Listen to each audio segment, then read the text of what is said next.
नमस्कार, स्वागत आपका हरियाणा न्यूज़ 24 पे। मैं हूं मुन्ना लांबा, मेरे से विनय सिंधु के साथ। हम मौजूद आज रेवाड़ी ज़िले में और विधानसभा क्षेत्र कोसली है और कोसली के गांव गुलाबपुरा में मौजूद है। गांव छोटा है लेकिन यूपीएससी क्रैक किया है। यहाँ पे विकास यादव हमारे साथ खास बातचीत में मौजूद हैं और यूपीएससी का सपना बहुत बड़ा होता है। सपना सब लेते हैं लेकिन साकार कोई कोई कर पाता है, क्योंकि साकार करना सबके बस की बात नहीं होती।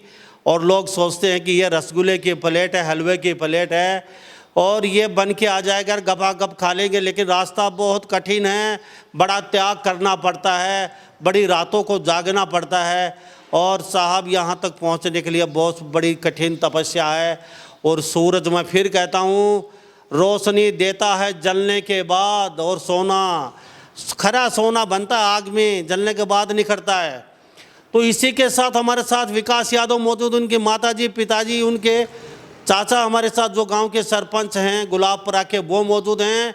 यूपीएससी क्रैक किया है, कितनी लंबी जर्नी रही और जर्नी में क्या क्या कठिनाई आई, ये सभी इनसे बातचीत करेंगे। और इस गुलाबपुरा का पहला ऐसा बच्चा है जो यूपीएससी क्रैक किया है, पहला अफसर बना है। इस गांव में ना तो आज तक कोई तहसीलदार था, ना कोई एसडीएम था, ना कोई डीएसपी, एसपी, ना कोई डीसी। पहला ऐसा बच्चा है ये विकास यादव, जिन्होंने झंडे गाड़े हैं। और मोटिवेशन जरूर मिलेगा यादव समाज को और हरियाणा के और भारत के लोगों को। विकास यादव, आपका बहुत बहुत स्वागत है हरियाणा न्यूज़ 24। धन्यवाद सर, धन्यवाद। विकास यादव, क्या कहेंगे, कैसा लग रहा है? बड़ी कठिन परीक्षा रही है आपको।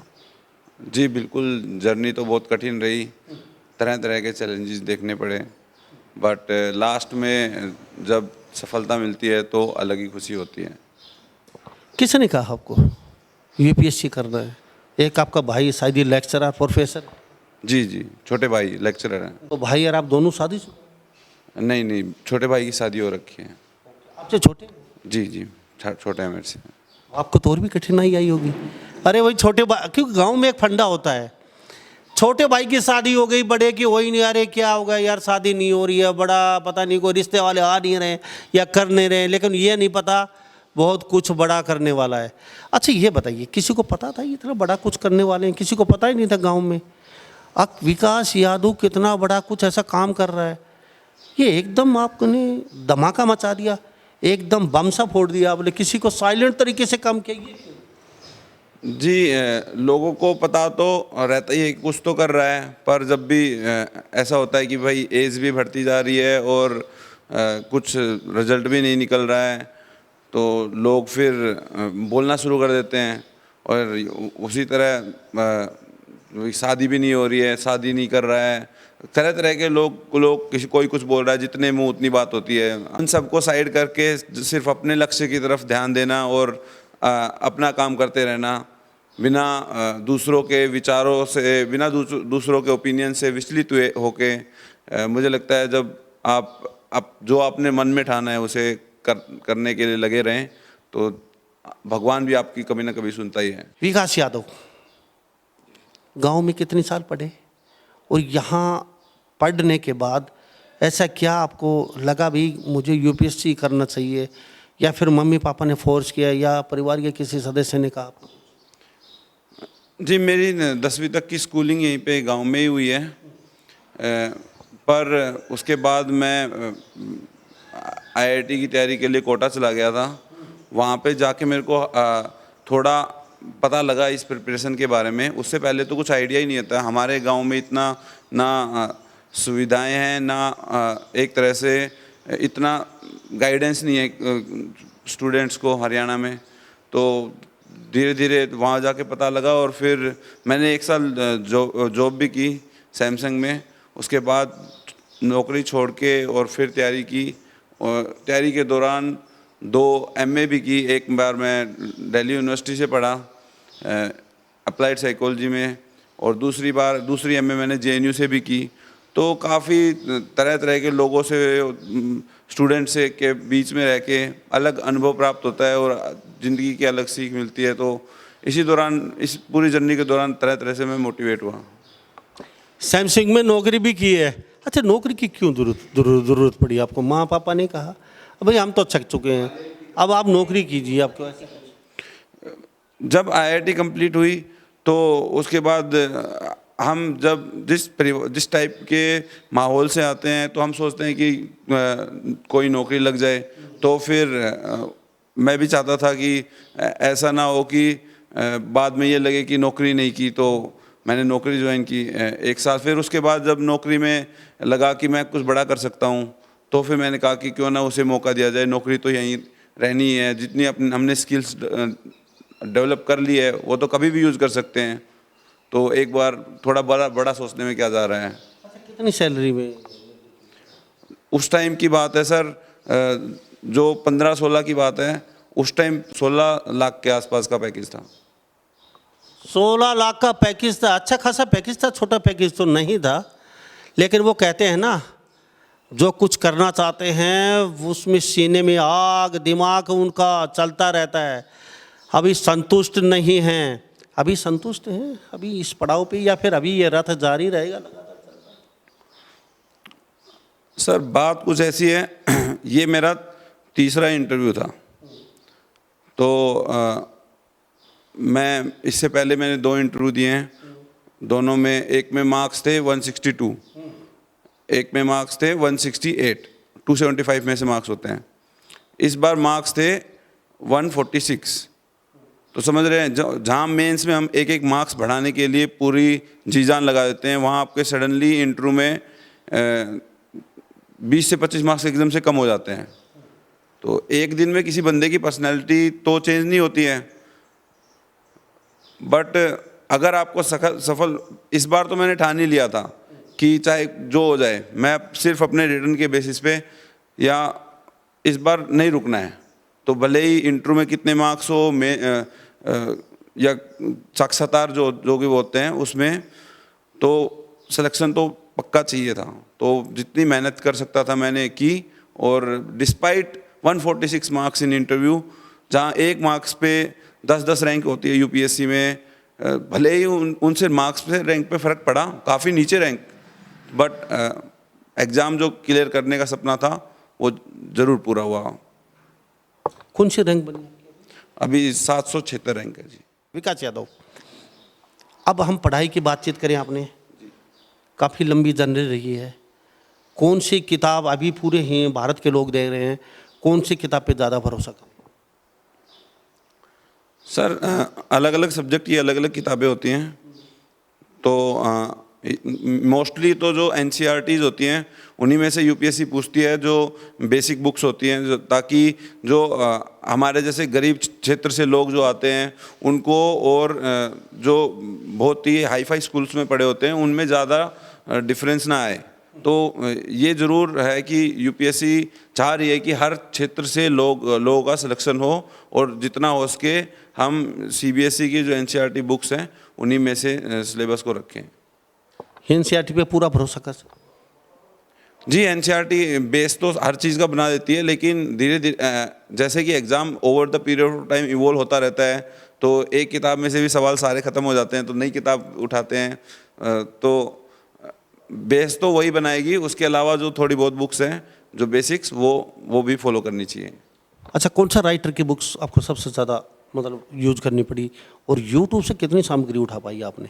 यूट्यूब पे कितना भरोसा करें, और आपने कितना सहयोग लिया? कुछ बुक्स हैं जो बहुत ज़्यादा महत्वपूर्ण है, जैसे पॉलिटी में एम लक्ष्मीकांत, या आप इकोनॉमी में तो बेसिकली नोट से ही या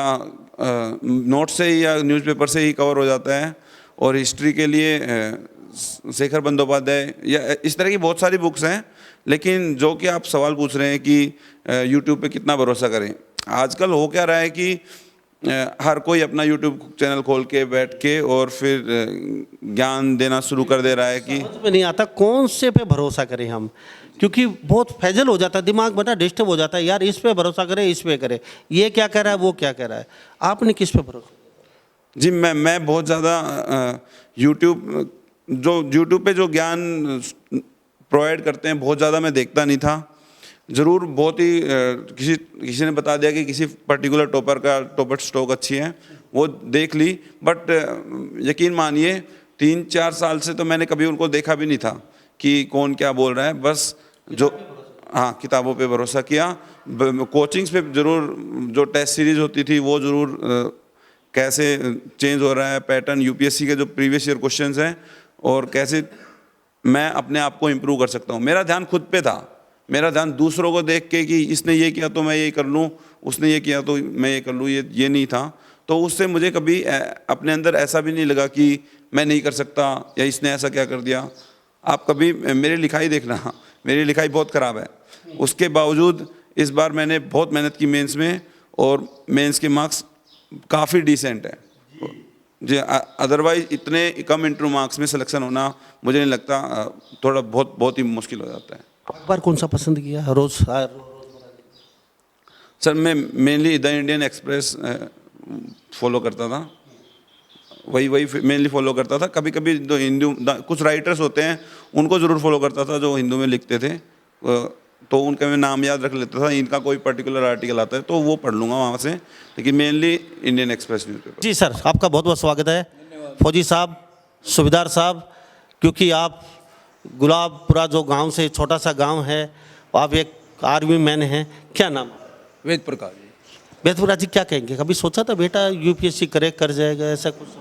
नहीं सोचा तो नहीं था, लेकिन कोशिश ने बहुत की। इसके तो मतलब एक वो था, मोटो था इसका कि मैं यूपीएससी ही क्रैक करूँगा।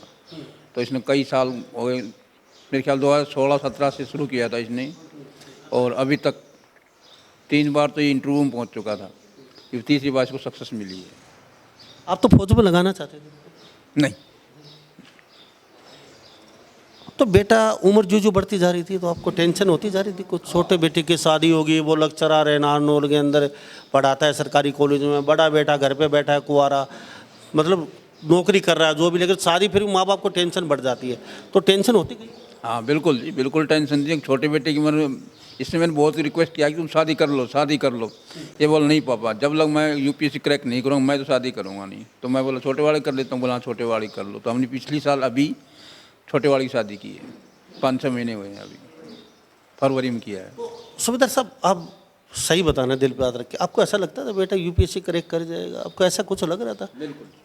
बिल्कुल लग रहा था, मुझे भरोसा था करेगा ये, क्योंकि इसकी मेहनत ही बताती थी, ठीक है ना। और इसका जो जज्बा था एक उसको यूपीएससी का अटेंड करने का, वो था इसका, मतलब जुनून टाइप में था कि मैं करूँ तो यूपीएससी करूँ। बाकी इसने कभी भी कोई दूसरा टेस्ट दिया ही नहीं।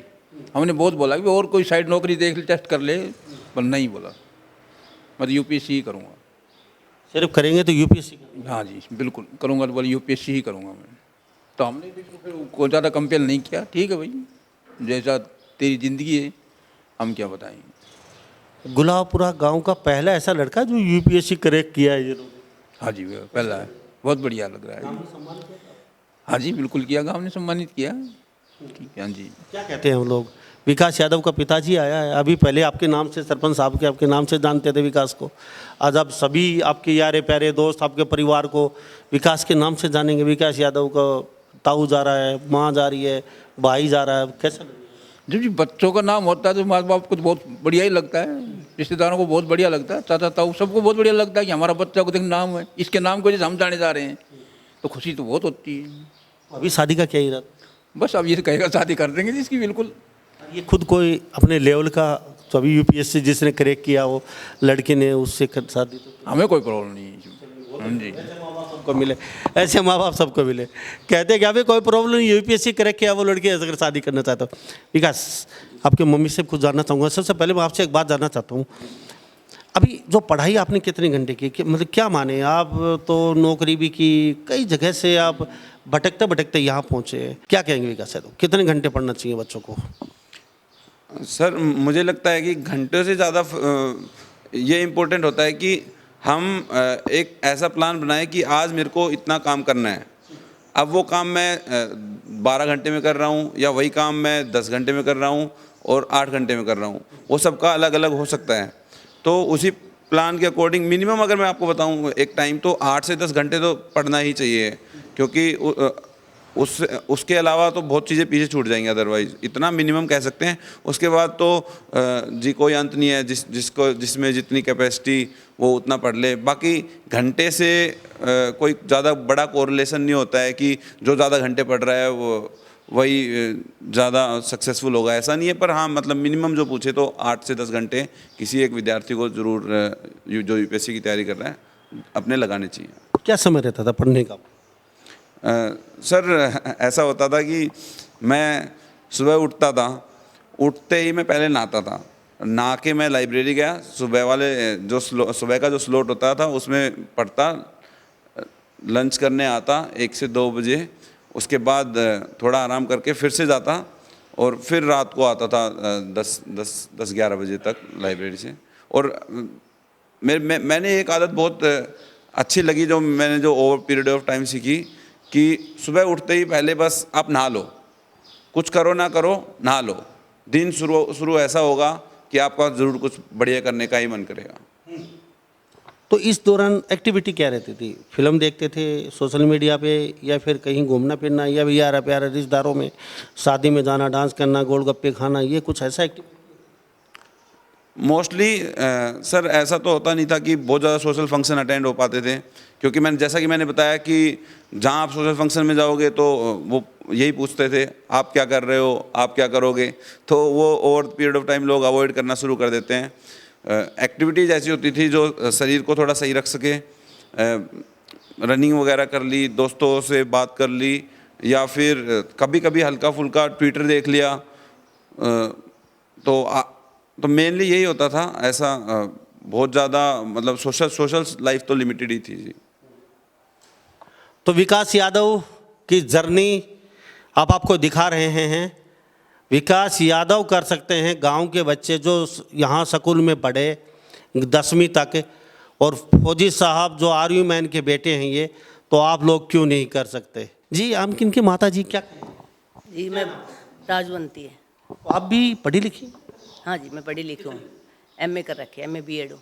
तो जॉब वगैरह आपने नहीं? नहीं जॉब नहीं की मैंने अपने बच्चों को के ऊपर ही अपना टाइम लगाया है, पूरा समय लगाया, इनको पढ़ाती रही और अपने घर में रही मैं। ये सपना आपका था ये? फिर बाहर रहते थे ना तो बच्चों की देखभाल नहीं हो पाती, इसलिए मैं घर में ही रही और अपने बच्चों को पढ़ाया घर में रह के। ये सपना आपका था आईएएस? मेरा था नहीं, सपना तो इसी का था, पर हमने सहयोग किया।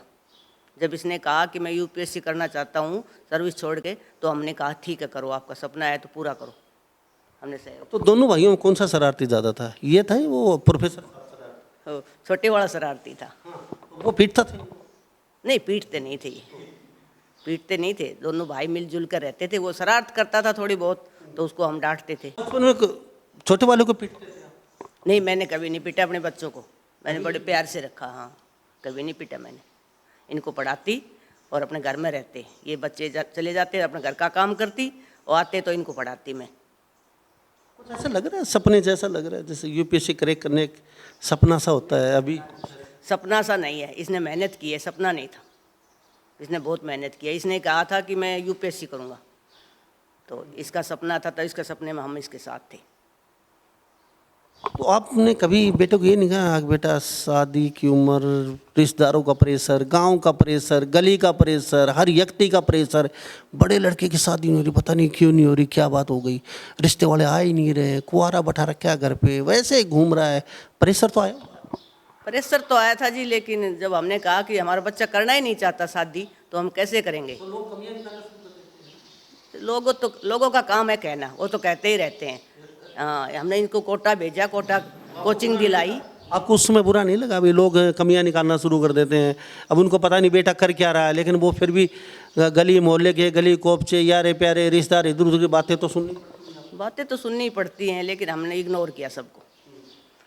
हमने इसको आईआईटी करवाया, इसको आईआईटी में सिलेक्शन होने के बाद रुड़की से आईआईटी की इन्होंने, फिर थोड़ा सर्विस भी किया 1 साल, फिर इसका मन भर गया तो फिर इसने कोचिंग लेनी शुरू कर दी। कोचिंग ली 1 साल और वहीं दिल्ली में रहा ये हमेशा। शादी के लिए तो प्रेशर बनाया होगा बेटे पे, अगर बेटा उम्र हो गई अब शादी कर लीजिए प्लीज, हमारा भी फर्ज पूरा हो। नहीं 1-2 बार कहा था, फिर इसने मना कर दिया, जब तक मेरी सर्विस नहीं लगती मैं शादी नहीं करूँगा। हमने जो गांव वाले कहते रहते हैं शादी क्यों नहीं कर रहे, बड़ा हो रहा है, तो हमने भी कहा इसको बेटे शादी कर ले, तो इसने हाँ तो इसने मना कर दिया, जब तक मेरी सर्विस नहीं लगेगी मैं शादी नहीं करूँगा।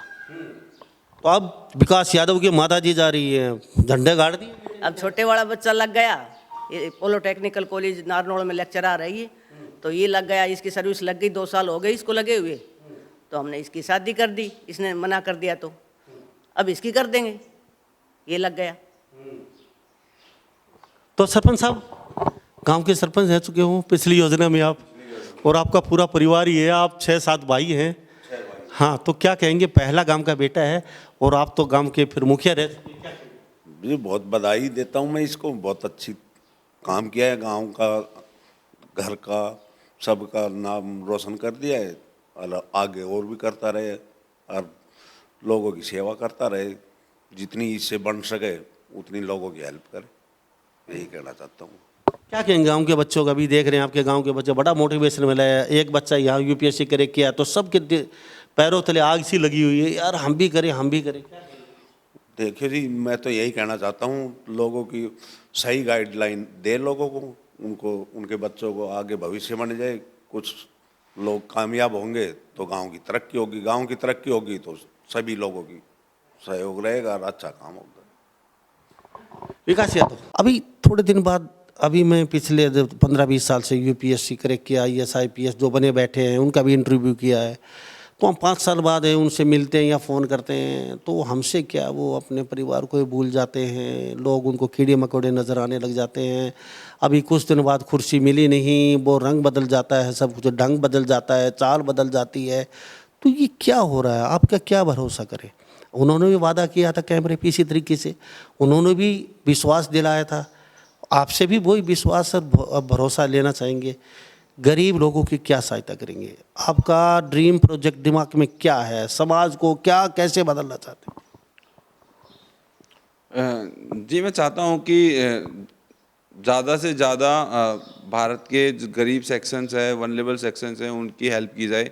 कभी भी किसी तरह की उनको मदद चाहिए या फिर जो अपनी पोजीशन पे रह के उनका जितना हेल्प करी जा सके वो मैं करना चाहूँगा। और ऐसा एक व्यवहार रखना चाहिए कि किसी को सताए ना जीवन में, किसी को बुरा ना करें। जो भगवान ने काम दिया है निष्काम कर्म करते रहें, जैसा आपकी भगवत गीता में बोला है। बाकी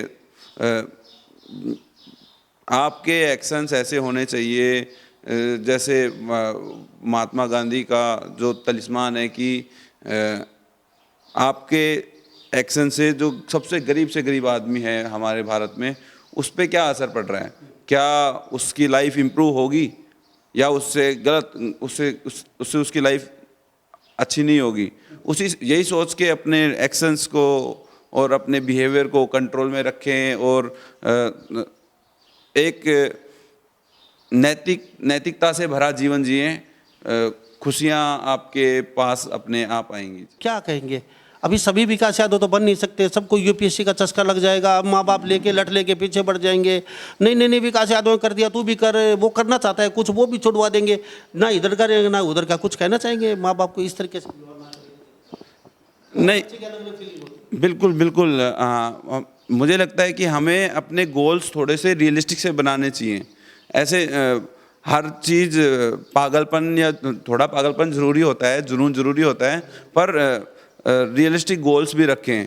पर आपको खुद अंदर से फीलिंग आने लग जाएगी कि एक टाइम के बाद कि हाँ ये रियलिस्टिक गोल है और इसको अचीव किया जा सकता है। और ऐसे रील्स देख के, ये टॉपर सेंट्री देख के, वो सब देख के आप अपने खुद को परेशान ना करें, दूसरों से कंपेयर ना करें, जितना हो सके खुद को इम्प्रूव करने की कोशिश करें। विकास देख पर सबसे महम पर्सन हो रहेगा चलते चलते, लाखों लोगों ने एग्ज़ाम दिया है, सभी क्रैक नहीं कर पाए, और कई बच्चे 10 अटैम्प्ट दे देते हैं, 12 भी दे देते हैं, 6 भी दे देते हैं जर्नल के, और नहीं कर पाते।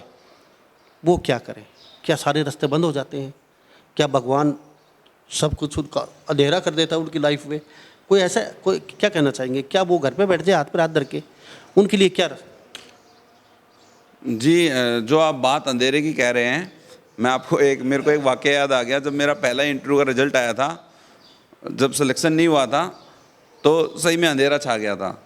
पर ऐसा ना सोचें कि यूपीएससी ही सब कुछ है। ये तो एक एग्ज़ाम है, हो गया तो ठीक, नहीं तो ये हमारी लाइफ डिफाइन नहीं कर सकता कि यूपीएससी नहीं हुआ तो लाइफ ख़त्म हो गई, या लाइफ बहुत एग्ज़ाम है। इस एग्ज़ाम से हटके भी लोग बहुत बड़े बड़े काम करते हैं, तरह तरह के मोटिवेशन है, लोग माउंट एवरेस्ट चढ़ते हैं, लोग किसी डांस में बहुत अच्छा करते हैं। आप जैसे लोग पत्रकारिता में हरियाणा का नाम रोशन कर रहे हैं, तो ऐसा थोड़ी ना है कि उन लोगों का समाज में योगदान नहीं है। तो बस अपने आप को हताश ना होने दे कभी जीवन में कि कुछ जिंदगी का नाम है चलते जाना चलते जाना चलते जाना, और कुछ ना कुछ अच्छा आएगा। क्या कहेंगे, इनके भाई हैं, इनसे छोटे हैं, आप भी सेटल हैं, लेक्चरर प्रोफेसर हैं। जी, मैं तो सबसे पहले अपने भाई को बधाई दूंगा बहुत, और मैं बहुत ही खुश हूँ कि मेरे भाई का सपना जो इसने देखा था स्टार्टिंग से ही, ये शुरू से बहुत होशियार रहा है पढ़ाई में।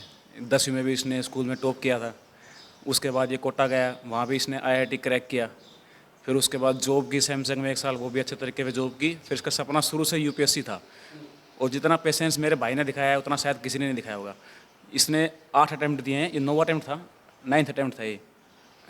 तो 8 अटैम्प्ट में फेल होना, फिर दोबारा हर अटैम्प्ट के बाद दोबारा प्रोसेस स्टार्ट होता है, फिर दोबारा परी देते हैं, फिर मेंस, फिर इंटरव्यू, और इंटरव्यू तक पहुंचना, 2 बार तो इंटरव्यू तक पहुंचा है ये, उसके बाद दोबारा रिस्टार्ट करना, इतना पेशेंस दिखाया इसने। तो मैं खुद ही अपने भाई को अपना आइडल मानता हूँ कि इसने जितनी मेहनत की है, मैंने जिसको इतना मेहनत करते देखा है, मैंने आज तक अपने आँखों से किसी को इतनी मेहनत करते नहीं देखा। ये स्टार्टिंग से ही, हम दोनों पढ़ते साथ थे, लेकिन जो मेहनत इसने की है उतनी तो मैंने भी नहीं की है। आप कर सकते थे इतनी? ऐसा नहीं है, मेरा फील्ड ही वैसे अलग था, लेकिन फिर भी भाई ने जितनी मेहनत की उतनी मैं कभी नहीं कर सकता था। मेहनत और पेशेंस जितना भाई ने दिखाया है उतना मेरे बस की तो नहीं था, क्योंकि और इतना मतलब सब लोगों की सुनना, आसपास वाले गांव वाले बोलते रहते थे कि हाँ भाई बड़ा भाई अभी तक नहीं शादी वादी नहीं कर रहा है, एज भी काफ़ी निकलती जा रही है, हाँ छोटा शादी करके बैठ गया। हाँ तो वही है, लेकिन इतना पेशेंस भाई ने दिखाया इतना कभी नहीं दिखा पाता मैं, या कोई आम इंसान दिखा भी नहीं सकता। मतलब 8 अटैम्प्ट में फेल होना, फिर दोबारा 9वें में पास होना, इतनी हिम्मत चाहिए इस चीज़ के लिए, क्योंकि काफ़ी चीज़ दाव पे लगी हुई थी, तो उसके लिए पेशेंस चाहिए और काफ़ी हिम्मत चाहिए। तो आपका सब लोगों का बहुत बहुत धन्यवाद। जी, मैं एक बात कहना चाहूँगा, जो सिंस ये बात आई गई है, तो देखो ऐसा होता है जी, लगातार 8 प्रयास में आप जब फेल होते हो, हर बार कुछ अच्छा करते हो आप, और 1-2 एग्ज़ाम दिए मैंने, एचसीएस का भी दिया है, एचसीएस में मैंने 2 बार इंटरव्यू दिया है, उसमें फाइनल लिस्ट में नहीं हो पाया था। तो लेकिन जब ये 9वां प्रयास था, इससे पहले एचसीएस का पेपर भी था, तो मैंने उस पेपर पे ध्यान थोड़ा कम रख के, तो इस बार सोचा था कि इस बार तो पक्का क्रैक करना ही है, नहीं तो थोड़ा ना एक टाइम के बाद मलाल भी रहने लग जाता। जैसे आपने पूछा ना कि उन लोगों के लिए क्या जिनका क्लियर नहीं हो पाया, मैं उन लोगों को यही कहना चाहूँगा कि ना अगर नहीं भी हो पाया ना, तो ज़िंदगी में मलाल ना रखें कि ये नहीं हो पाया, और ठीक है, नॉलेज कहीं ना कहीं तो काम आएगी। कोई बढ़िया पत्रकार होगा, कोई बढ़िया साइंटिस्ट होगा, कोई बढ़िया फार्मर होगा, तो इसी से देश और समाज सही होगा जी। अगर आपका नहीं होता 8वां भी, तो फिर क्या 9वां क्या? हाँ, वो बहुत ही दुखद स्थिति होती, पर ऐसा नहीं था। मैं अपनी शुरुआत दोबारा से लाइफ की शुरुआत कर पाती, या फिर नहीं बिल्कुल कर पाता। लाइफ खत्म, मैंने जैसा कि मैंने बताया, एक एग्ज़ाम से लाइफ ख़त्म नहीं होती है, तो मैं अलग तरीके से शुरू करता। मैं हो सकता है टीचिंग लाइन में चला जाता, असिस्टेंट प्रोफेसर के फॉर्म्स निकल रखे हैं आजकल हरियाणा में, उनमें अप्लाई किया हुआ है, कहीं ना कहीं कुछ करता। पर ऐसा नहीं होता कि मतलब मैं हताश होकर बैठ जाता, और ना ही उन लोगों को बैठना चाहिए जिनका बहुत सारे अटेम्प्ट्स के बाद नहीं हुआ है। तो यही मेरा संदेश रहेगा, क्योंकि हो सकता है कि हर कोई इतना पेशेंस या परसिवरेंस ना रख पाए कि 8-9 अटेम्प्ट तक वो लगा रहे एक चीज़ में, और हो सकता है कि परिवार की तरफ से उतना सपोर्ट ना रहे। मेरी मम्मी का भी बहुत सपोर्ट रहा इसमें। एक हम पुरुष प्रधान समाज जो हरियाणा की पैट्रियार्की है, उसमें मदर का जो योगदान है वो बहुत ही काबिल तारीफ़ है मेरे लिए। तो लेकिन पैसे की कभी किल्लत नहीं है, ये बार बार पैसे दे के इतना लंबा 9-10 साल तक परिवार घर भी तंग हो जाता है यार, पैसे दे दे के तंग हो गए यार, ये कुछ तो कर नहीं रहा है भाई, छोड़ छाड़ के आज ही हम तंग हो चुका, पैसे नहीं है हमारे पास। जी पैसे की किल्लत रही है, पैसे की किल्लत भी खूब रही है, पर कभी कभी मैं थोड़ा मेंटरशिप वगैरह या फिर कोचिंग में थोड़ा काम कर लिया, कॉपी चेकिंग एंड ऑल, तो उससे क्या होता है कि इतना होता है कि अपना खर्चा निकल जाए। कोरोना आ गया, घर आ गए, तब तो पैसे की इतनी वो जब ज़रूरत है नहीं, पर पैसे की ज़रूरत तो होती है और कमी भी होती है, पर मुझे लगता है कि उसको थोड़ा साइड करके और जितना हो उसके कम से कम में गुजारा करें, क्योंकि अपनी जो आवश्यकताओं को जितना कम से कम रखेंगे तो थोड़े पैसे में भी थोड़ा हो सकता है कुछ ना कुछ हो जाए। भाई ने कितनी मदद की, ये तो जॉब लगे हुए थे, इन्होंने छुप छुप के कितना पैसा भेजा या फिर इन्होंने कोई मदद नहीं किया? जी भाई ने तो बहुत मदद की, मतलब भाई की नौकरी लगने के बाद बड़े भाई की हेल्प करना, और जबकि भाई की शादी भी हो गई उसके बाद तक बड़े भाई को हेल्प करना, हर महीने भाई पैसे भेजता था तैयारी के लिए, तो वो बहुत ही मतलब जी जी जी जी जी। तो हमारे साथ विकास यादव खास बातचीत में हैं, ये इनके छोटे भाई हैं और ये 9वां अटेम्प्ट था। हमको बताते चले आपको, आप हिम्मत हार जाते हो, हमसे बिल्कुल नहीं हो पाएगा, हम कर नहीं सकते, असंभव है ये, और असंभव को संभव कर दिखाया। आपके साथ बैठे विकास यादव, ये तस्वीर देख लीजिए, छोटा सा प्रेशर पड़ा नहीं, हाथ खड़े करके भाग जाते हैं आप। इन्होंने धैर्य रखा, वो कहते हैं ना कि दलदल ही सही पैर जमाए रखना, हाथ खाली ही सही पर उठाए रखना। कौन कहता है छलनी में पानी नहीं रुकता, अरे बर्फ जमने तक हौसला बनाए रखना। तो इन्होंने वो पानी छलनी में लेके बैठे रहे बर्फ जमने तक। अगर सर्दी आ जाएगी और सर्दी में बर्फ जमेगी तब पानी रुक जाएगा, लेकिन आप वो हौसला नहीं बना पाते। और इनके भाई ने सैलरी भेजी है, शादी होने के बाद भी कई दिक्कतें हो जाती हैं, पत्नी कुछ कहती है क्यों भेज रहे हो, कई घरों में ऐसा सुनने को मिल जाता है, ये तो बहुत बड़े हो गए, पूरी ज़िंदगी तुम्हारी सैलरी खाते रहेंगे। माँ को, पिताजी को, सरपंच साहब को, पूरे परिवार को ताने सुनने पड़े हैं।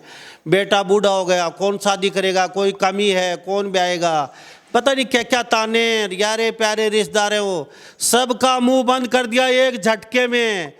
बहुत लंबा सफ़र रहा है। पहला ऐसा यूपीएससी क्रैक करने वाला लड़का विकास यादव मुझे मिला है, जो 9वें अटेम्प्ट में क्लियर कर पाया। मैं सैल्यूट करता हूं इसके जज्बे को।